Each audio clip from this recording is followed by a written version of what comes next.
नमस्कार दोस्तों, एक बार फिर से आपका स्वागत है इंग्लिश क्लास में, इंग्लिश लाइसियम चैनल के इंग्लिश क्लास में by Randhir Kumar. Randhir Kumar is standing before you. आज हम लोग इंग्लिश का क्लास शुरू करने जा रहे हैं। तो जैसा कि मैंने प्रीवियस वीडियो में आपको बताया था कि हम ग्रामेटिकल टॉपिक्स की भी पढ़ाई करेंगे, स्ट्रक्चर्स की पढ़ाई होगी, वर्ड्स भी आपको दिए जाएंगे, मतलब कन्वर्सेशन और डिस्कशन के लिए भी आपको कुछ टॉपिक्स दिए जाएंगे।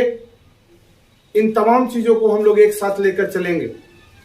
इसलिए हमने इस कोर्स का नाम स्पोकन प्लस फाउंडेशन दिया है।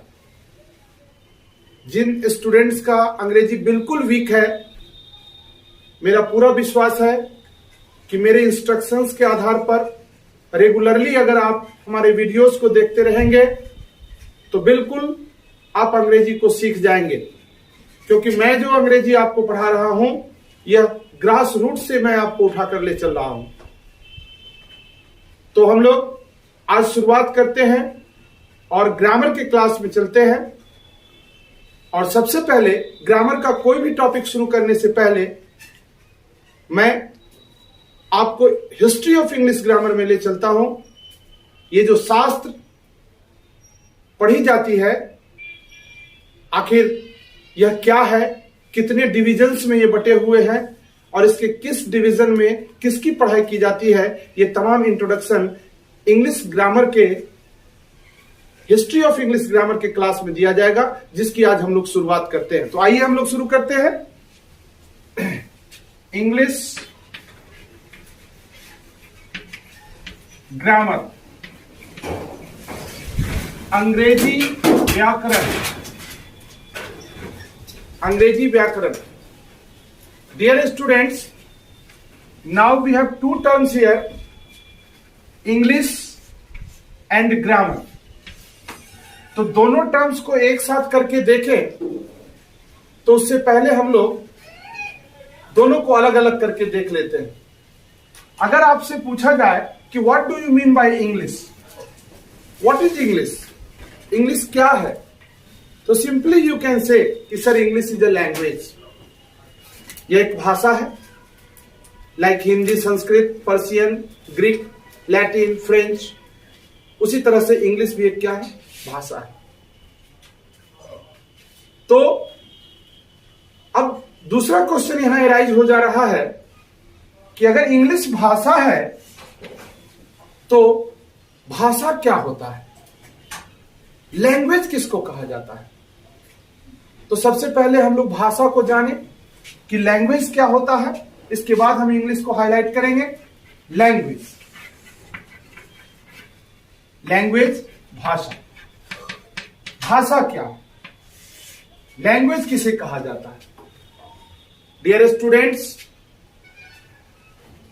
It is a medium of communication by which human beings express their ideas and feelings. भाषा कुछ भी नहीं, सीधा समझना है कि भाषा संचार का एक माध्यम है जिसके द्वारा हम मानव अपने विचारों को, अनुभवों को व्यक्त करते हैं, किसी के सामने रखते हैं, अपने अनुभव और अपने विचार को शेयर करते हैं। जैसे आज जो मेरा एक्सपीरियंस है, जो मेरा अनुभव है या जो मेरे विचार हैं, उस विचार को मैं आज आप लोगों के सामने रख रहा हूं, हिंदी के माध्यम से रख रहा हूं। तो ये हिंदी क्या है, एक भाषा है। तो like Hindi, English is also a language. English भी भाषा है। तो भाषा क्या करता है, हमारे विचारों को शेयर करता है, हमारे विचारों को व्यक्त करता है। ये हमेशा याद रखना है। इसलिए इसको कहा गया कि it is a medium of communication by which human beings express their ideas and feelings. No, तो भाषा को हम लोग डिफाइन कर सकते हैं। कैसे डिफाइन करेंगे, हम लोग लिख सकते हैं, it is a medium of communication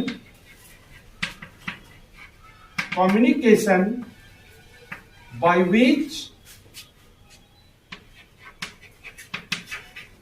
human beings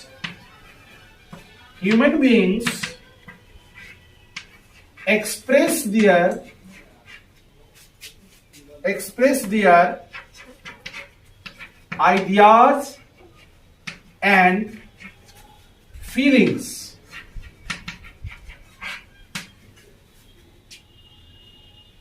अगर आप लोग नोट करना चाहें तो इसको नोट कर सकते हैं, नोट कर लें। It is a medium of communication, एक बार फिर से सुनिए, it is a medium of communication by which human beings express their ideas and feelings. यह संचार का एक माध्यम है जिसके द्वारा मानव अपने विचारों को, अपने अनुभवों को व्यक्त करता है, शेयर करता है, दूसरों के सामने रखता है। अब अगर हम इस भाषा की बात करें तो इस दुनिया में दो प्रकार की भाषाएं बोली जाती है। दो प्रकार की भाषाएं बोली जाती है, दो प्रकार के लैंग्वेज हैं। इस लैंग्वेज को जरा समझने की जरूरत है। एक लैंग्वेज है जिसको कहा जाता है रिटेन लैंग्वेज,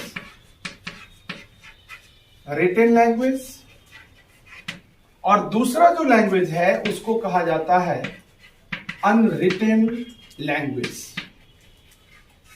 अब यहां पर रिटेन और अनरिटेन से लिखने और बोलने की बात नहीं है, इसको आप दूसरे तरीके से समझिए।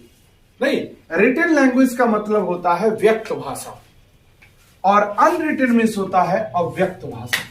तो दोनों में डिफरेंस क्या है? पूरी मानव जाति इसी दोनों भाषाओं के बदौलत चलती है। रिटेन लैंग्वेज का मतलब कि जिस लैंग्वेज को हम लिखकर या बोलकर एक्सप्रेस करते हैं। मैं जो अभी आपको लेक्चर दे रहा हूं, मैं जो अभी आपको पढ़ा रहा हूं, यह रिटेन लैंग्वेज का पार्ट है। तो रिटेन का मतलब ऐसा नहीं कि स्पोकन नहीं होगा, रिटेन का मतलब व्यक्त करने का मतलब expressed language. I mean to say, मेरे कहने का मतलब कि जिस भाषा को हम लिखकर या बोलकर व्यक्त करते हैं, किसी के सामने रखते हैं, वह भाषा रिटेन लैंग्वेज है। अगर अनरिटेन लैंग्वेज की बात आ जाए तो अनरिटेन को हम समझे कि वह भाषा जिसे हम संकेत या इशारों के जरिए व्यक्त करते हैं। ऐसी भी तो भाषाएं हैं जो संकेत के जरिए भाव को व्यक्त करता है, फीलिंग्स को व्यक्त करता है। नहीं, लाइक एक बच्चा, 1 साल के एक बच्चे को अगर भूख लगती है तो कभी बोलता है क्या कि मां 1 गिलास दूध दे दो? वो रोने लगता है और रोकर वो अपने भूख की भावना को अपने मां के सामने व्यक्त कर देता है। नहीं, यह अनरिटेन लैंग्वेज इशारे के जरिए व्यक्त करता है। हम किसी होटल पर जाते हैं और उस होटल वाले के सामने जाकर अगर केवल इतना कह दे, ऐसे इशारा कर दे, तो वो समझ जाएगा कि इसे भूख लगी है, तो हमें कुछ खाने के लिए देगा। तो ये क्या है? अनरिटेन लैंग्वेज का उदाहरण। मतलब क्या? अव्यक्त भाषा है जिसको हम संकेत या इशारों के जरिए व्यक्त करते हैं, अपने दिल की भावना को व्यक्त करते हैं, अपने विचारों को शेयर करते हैं। तो ये अनरिटेन लैंग्वेज का उदाहरण नहीं। तो जिस भाषा को लिखकर या बोलकर एक्सप्रेस किया जाता है वो रिटेन लैंग्वेज है, और जिसे संकेत या इशारे के जरिए व्यक्त किया जाता है वो अनरिटेन लैंग्वेज है।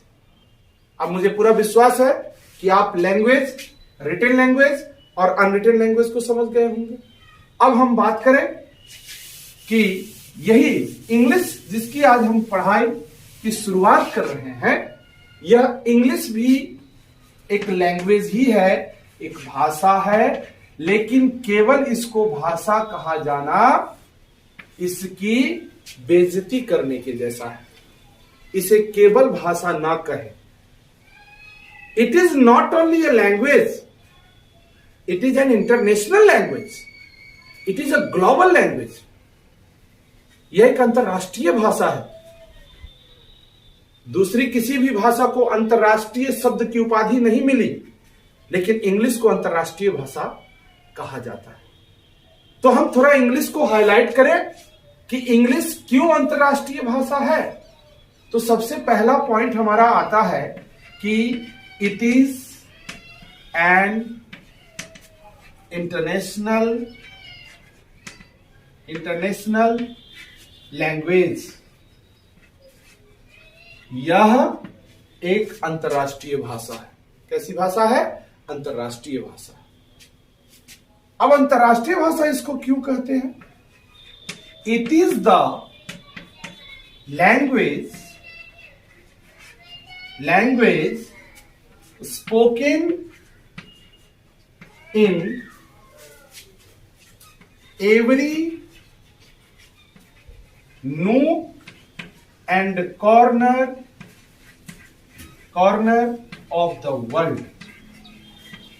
अब इसको समझिए, यह ऐसी भाषा है जो दुनिया के कोने कोने में बोली जाती है।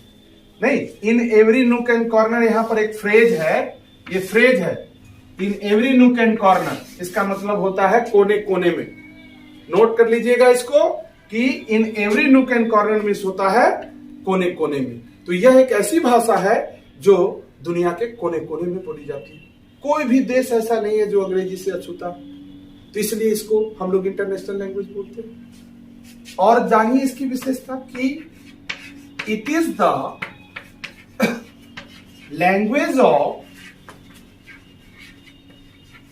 International trade and commerce. International trade and commerce, यह अंतर्राष्ट्रीय व्यापार एवं वाणिज्य की भाषा है। अंतर्राष्ट्रीय व्यापार एवं वाणिज्य, अंतर्राष्ट्रीय स्तर पर जो आज एक्सपोर्ट इंपोर्ट चल रहा है, जैसे हमें चाइना से कोई माल मंगवाना है तो हम यहां से जो डॉक्यूमेंटेशन करते हैं, हम जो यहां से अपना डॉक्यूमेंट्स भेजते हैं, वो इंग्लिश लैंग्वेज में ही होता है। अब वहां चाइना वाला अगर बिल भेजता है तो वो भी इंग्लिश लैंग्वेज में ही भेजता है। अगर वो अपनी भाषा में भेजे और हम अपनी भाषा में भेजें तो कभी भी हमारा ट्रेड, हमारा जो व्यापार है, वो व्यापार कभी सफल नहीं होगा।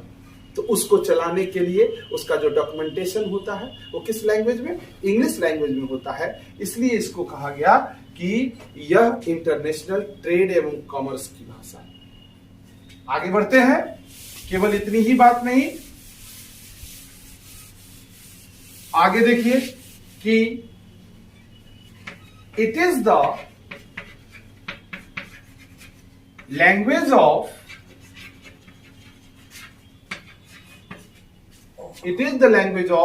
इंटरनेशनल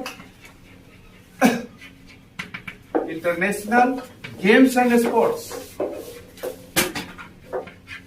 बताइए, यह अंतर्राष्ट्रीय खेलकूद की भाषा है। अंतर्राष्ट्रीय स्तर पर जो भी खेल किए जाते हैं, जो खेल खेले जाते हैं, नहीं, उसमें भी तो इंग्लिश लैंग्वेज का ही सहारा लेना होता है।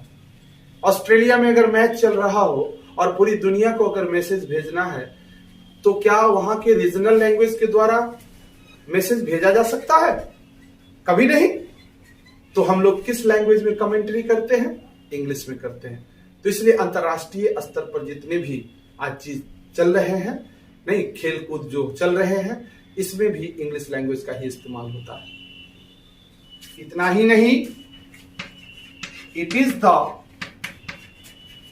Language of science and technology. Science and technology, it is the language of science and technology. यह विज्ञान एवं तकनीकी की भाषा है। जो भी वैज्ञानिक आज जो साइंटिफिक इन्वेंशंस हो रहे हैं, तकनीकी का भी युग है, तो इस युग में जो भी इन्वेंशंस हो रहे हैं वो इंग्लिश लैंग्वेज में ही होते हैं। इसलिए इसको विज्ञान की भाषा कही गई, इसको तकनीकी की भाषा कही गई। It is the language of international diplomacy.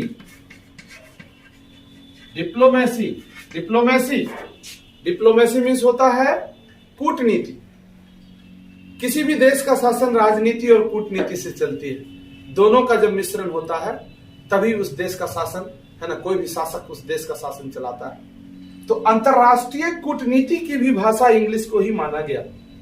For example, अगर हम उदाहरण दें कि हमारे माननीय प्रधानमंत्री नरेंद्र मोदी जी जब अमेरिका ट्रिप पर गए थे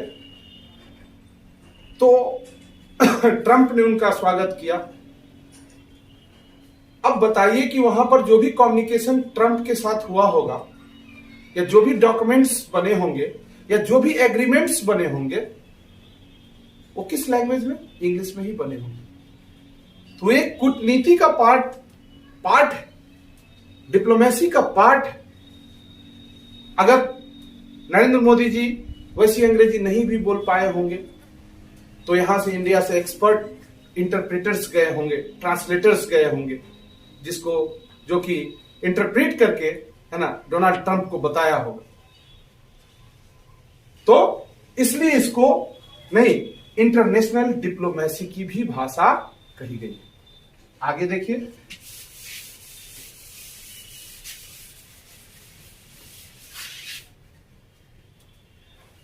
it is a link language, it is a link language in India. हमारे देश में इसको लिंक लैंग्वेज कहा गया, जोड़ने वाली भाषा, मीन्स जोड़ने वाली भाषा। India is the country where there is unity in diversity. Bharat एक ऐसा देश है जहां विविधता में एकता है। People from different religions and communities live here. यहां पर विभिन्न संप्रदाय और विभिन्न धर्मों के लोग रहते हैं। उस सबों को जोड़ने का काम, है ना, इंग्लिश लैंग्वेज ही करता है। इसलिए इसको लिंक लैंग्वेज कहा गया। ये याद रखिएगा, इसको लिंक लैंग्वेज कहा जाता है। अगर किसी को यूनाइट करना हो और किसी स्टेज पर खड़ा होकर बोलना हो और स्टेज में जो हेरर्स हैं, जो श्रोता हैं, अगर वो श्रोता विभिन्न स्टेट से आए हैं, आंध्र प्रदेश से आया, कोई महाराष्ट्र से आया, कोई वेस्ट बंगाल से आया, कोई बिहार से, कोई गुजरात से, तो कोई एक ही लैंग्वेज के जरिए हम उस सबों को यूनाइट कर सकते हैं और वो एक लैंग्वेज केवल इंग्लिश होगा।